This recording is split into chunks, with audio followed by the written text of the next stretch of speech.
Attorney, pwede bang madimada ang naging tulay o kasabwat sa bawal na relasyon? May pananagutan po ang mga kasabwat sa paglabag sa batas. Ayon sa Article 8 ng Revised Penal Code, ang sabwatan o yung conspiracy ay ang pagkakasundo ng dalawa o higit pa upang gawin ang isang krimen. Kapag may sabwatan o conspiracy, pare-pareho ang kanilang pananagutan dahil ang panuntunan sa batas ay the act of one is the act of all. Halimbawa, kung minor de edad ang bata, mga 12 years old, na may bawal na relasyon sa kanyang teacher na mahigit 30 anyos na.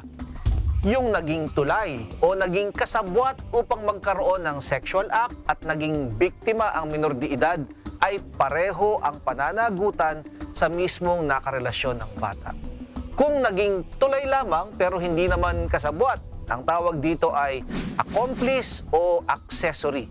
Ayon naman sa Articles 18 at 19 ng Revised Penal Code, may pananagutan din ang mga tumulong o naging daan upang maisagawa ang krimen.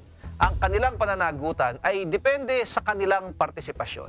Kaya atin pong tandaan, hindi po tayo pwedeng makipagsabwatan o makipagtulungan sa paggawa ng anumang labag sa batas o pagtatakip o pagtatago nito. May pananagutan po ang kasabwat sa anumang krimen. Kung kayo po ay may nais ikonsulta sa inyong lingkod, i-follow lang ang Facebook page ng Good Morning Kapatid. Mangyaring i-private message po ninyo sa akin ang inyong mga katanungan. Maraming salamat po. Mga kapatid, Justin Quirino po. Masayang kwentuhan at makapulahang informasyon ang hatid namin tuwing umaga. Kaya mag-subscribe na at mag-follow sa social media pages ng News 5.